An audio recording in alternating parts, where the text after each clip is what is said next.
안녕하세요. 맥키니지의 투자클럽입니다. HLB. 자, 9월 S모가 이제 D-Day 9일이 남았죠. 가장 큰 기대가 되고 있습니다. 주가 흐름은 어떨까요? 자, 장중 투자 전략까지 한번 살펴보도록 하겠습니다. 먼저는 장중의 미증시 선물 흐름부터 한번 살펴보도록 하겠습니다. 나스닥 선물이 지금 이제 플러스권으로 들어갔다 나왔다 지금 좀 혼조세죠. 이틀 연속 이제 제롬 파월 연준회장의 잭슨 홀에 금리 인상 관련되는 어떤 코멘트 이후에 주가가 급락했고, 어제도 첫주 주간 출발 자체가 좀 하락세로 되었습니다만, 이 국내 증시 같은 경우에는 지금 어제 이제 급락에 따라서 오전장에서는 일단 반등세 흐름이 전반적으로 좀 나타나고 있죠. 어제 환율도 많이 좀 올라갔는데 환율은 한 1원 정도 지금 내려가 있고요. 1349원. 그래도 뭐 역대급의 지금 환율을 좀 보여주고 있죠. 최근의 수준에서. 그리고 이제 개인들이 어제에 이어서 오늘도 지금 매수고요. 외국인들은 선물 쪽에서 순매수 흐름을 보여주고 있고, 최근에 이제 기관들이 많이 좀 매도를 했는데요. 오늘은 기관의 어떤 흐름이 있고 매수 흐름. 외국인들은 오히려 이제 거래소 쪽하고 코스닥 쪽 현물에서는 매도를 보여주고 있습니다. 그래서 오늘은 이제 종목이 보면 상승 종목이 하락 종목 수에 비해서 코스닥에서는 훨씬 더 많은 어떤 흐름들을 보여주고 있습니다. 그리고 이제 HLB는 이제 스모 화케가 지금 이제 D-Day 9일 정도가 남았죠. 다음 주 이제 목요일 레이트 브레이킹 압스트릭을 앞서서 이제 거래일 수로 보면 이제 뭐 훨씬 이제 그거보다 한 7일, 6일 이렇게 뭐 남았다 이렇게 보여지죠. 그리고 이제 장중에 나왔던 이제 기사를 한번 살펴봐 드리면,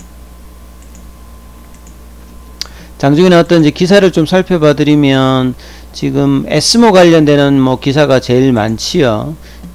계속 이제 에스모 화케 관련되는 부분에서 이 바이오주가 사실 이제 7월달, 8월달에 반등하게 됐던 계기가 이제 결국은 미국에서도 보면 내년도까지 이제 금리를 올리는 거는 분명한데, 내년 한 3분기 정도 되면 이 금리가 이제 낮아질 것이다. 여기 이런 어떤 전망 자체가 미국에서도 나오면서 나스닥에서 이제 그 생명공학 지수도 이제 쌍바닥을 하면서 6월, 7월, 8월 이렇게 반등세 흐름에서 굉장히 좀 강하게 좀 나왔는데요. 자, 이런 분위기가 이제 잭슨 홀 미팅에서 제롬 파월 연준 회장이 금리 인상을 인플레이션 관련되는 부분에서 계속 이제 공격적인 어떤 뉘앙스를 취하면서 8월 달 들어서 초반에 어떤 분위기가 한 2주 정도는 지금 주춤하면서 오히려 좀 하락하면서 개별적으로 이제 올라가는 종목들과 이제 종목별 차별화가 좀 나와 있는 어떤 흐름들이 있죠. 특히나 이제 하케 모멘텀과 실적 모멘텀이 바이오에서는 최근에 어떤 상승에서 가장 좀 중요했습니다. 그리고 이 에스모 프랑스 파리에서 열리는 부분에서 가장 주목하고 있는 부분이 HLB죠. HLB가 리보세람과 캄넬리주만 간의 간암 1차 치료제 3상 결과를 이번 학회에서 구두 발표를 합니다. 그래서 2차 세부 데이터까지 포함해서 경쟁약물로 가장 이제 부각되고 있는 2020년도에 허가받은 이 로슈의 티센트리가 아바스틴, 요 이제 두 약물은 이제 FDA에서 둘 다 승인을 받았던 부분이고요. 2020년도에 이 넥사바와 대조를 했을 때 OS 값이 19개월이 넘었죠. 그래서 이번 결과에서 여러 이제 데이터 중에서 OS 값에서 이 리보세란인과 캄넬리주맘이 그 5월달에 여기도 이제 넥사바 대비해서 통계적 위성을 확보했다는 탑라인 발표를 했기 때문에 어느 정도의 이제 OS 값을 낼 것이냐가 가장 뭐 중요한 이슈이고, 주가 측면에서도 이런 기대감으로 또 다른 어떤 경쟁 약물이었던 이 그 키투르다와 렘미바의 에자의 렘미바의 어떤 병용 관련되는 부분들이 이 통계적 유의성을 확보하지 못하면서 7월 말부터 이 결과 발표를 앞두고 좀 주춤하다가 결국은 이제 통계적 유의성을 확보하지 못했다. 이런 이야기가 나오면서 사실 이제 8월달 초에 어떤 강한 어떤 흐름들이 쇼크보도 좀 나오면서 좀 올라갔거든요. 그래서 그 분위기를 좀 이어가느냐 이런 부분이 상당히 중요한데, 보통 이제 학회 같은 경우에는 글로벌 어떤 빅파마들이 에로 라이센스 아웃을 계약을 위해서 준비 단계로 보통 학계에서 데이터가 좀 좋다든지 가능성이 있으면 지분 투자라든지 라이센스 아웃이라든지 이런 어떤 기대감으로 주가가 좀 올라가거든요. 근데 이제 HLB 입장에서는 라이센스 아웃보다는 삼성을 통해서 직접적인 유통을 통해서 이제 글로벌 어떤 빅파마를 도약을 하기 위한 어떤 과정으로 지금 12년 동안 진행했던 어떤 결과를 어떤 이번 이 간암 관련되는 부분에서 이제 보려고 하는 어떤 입장이기 때문에 데이터가 더 중요하다 이렇게 봐야 되겠죠. 그래서 에스모가가 조금 이제 제한적이다 이런 이야기들도 좀 일각에서 최근에 제약 바이오들에 대해서 조금 이런 코멘트들이 나오고 있습니다. 이거는 이제 투자 심리가 조금 이제 수급이 금리 인상단이라든지 경기 둔화 이런 것 때문에 전반적인 어떤 거래량이라든지 이런 것들이 줄고 있기 때문에 최근에 어떤 반등이 다시 또 이제 좀 주춤하고 있다 이런 어떤 분위기들 나오고 있는데, 이걸 압도할 수 있는 결국은 이제 데이터가 나오는 것이 이제 HLB 입장에서 가장 중요하겠죠. 그래서 다른 어떤 이 국내 기업들도 참가 기업과 대비해서 뭐 전임상이라든지 임상 이런 초기 단계 얼리 스테이지의 어떤 결과를 내는 것이 아니라 최종적인 어떤 결과 단계이기 때문에 좀 차별화되어 있다. 그리고 이제 에스모에서도 좀 기대할 만큼 레이트 브레이킹 압스트랙의 이제 15개 중에서 성공 사례 한 4개 정도에서도 가장 이제 돋보이고요.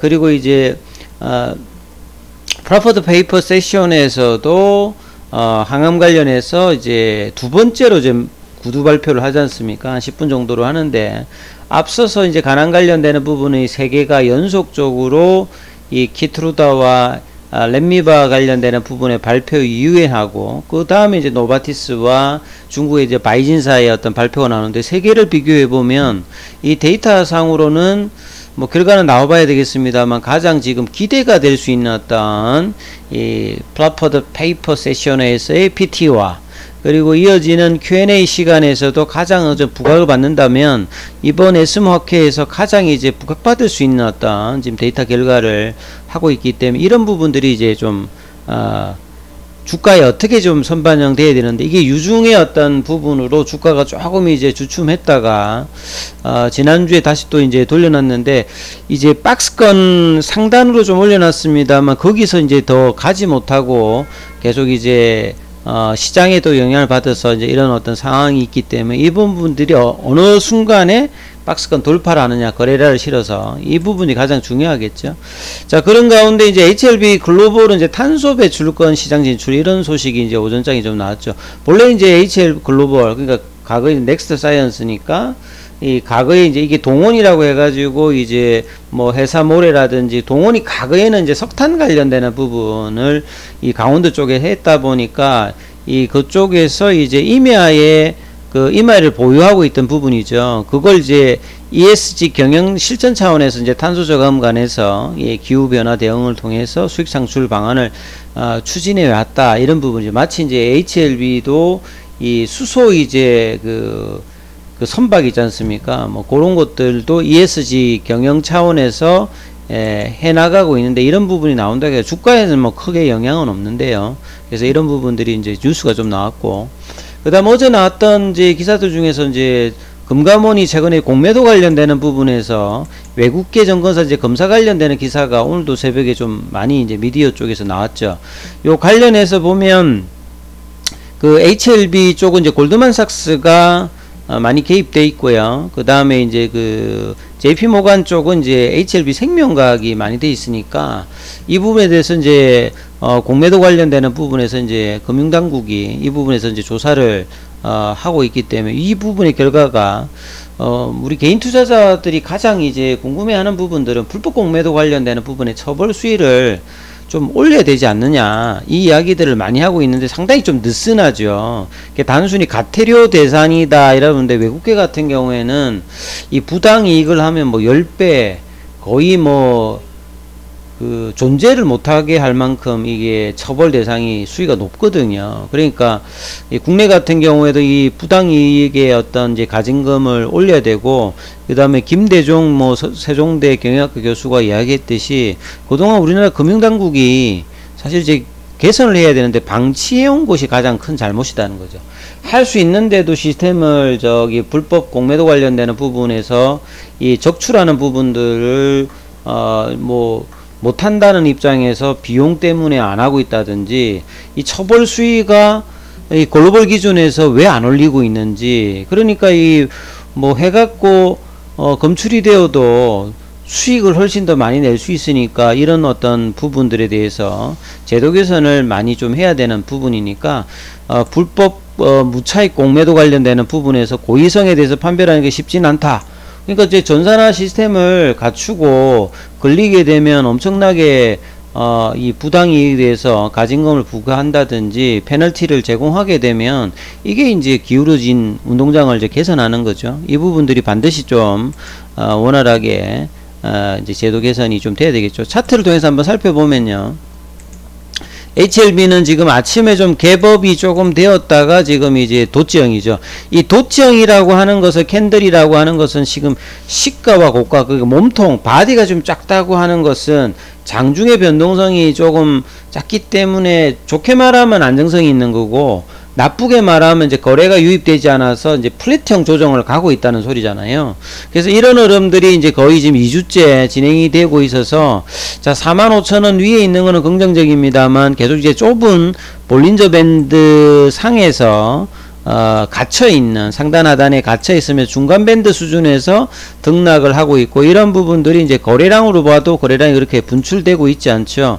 ADX 지표로 보면 이런 어떤 조정은 추세는 좀 낮기 때문에 플랫형 조정을 하고 있습니다만, 자, 이 부분들이 이제 거래량을 실어서 이제 넘어가야 되었던 시기인데 지금 아직 못 넘어가고 있기 때문에 좀 답답합니다. 그래서 자, 이 부분들이 한 47,000원 정도가 올라가면서 5만원대 라인을 넘어가야 지금 파라볼릭자의 어떤 추세도 변하고 뭔가 이제 에스마켓의 어떤 기대감이 나오는데, 자, 분봉을 보시게 되면 아침에도 이 47,000원대가 좀 이제 저항이라고 하는 어떤 부분을 보여주고 있으면서 장중 또 45,000원대 가면 좁은 박스권에서 저점이니까 여기서는 물량이 들어오고, 요런 흐름의 어떤 눈치 보기 어떤 가격 흐름들이 계속 좀 진행되고 있는 게 5장에서는 이 47,000원대가 이제 넘어가는 흐름이 한번 만들어지는지 이 부분을 중점적으로 보시면서 흐름 판단하셔야 될 것 같습니다. 일단 여기까지 하겠습니다.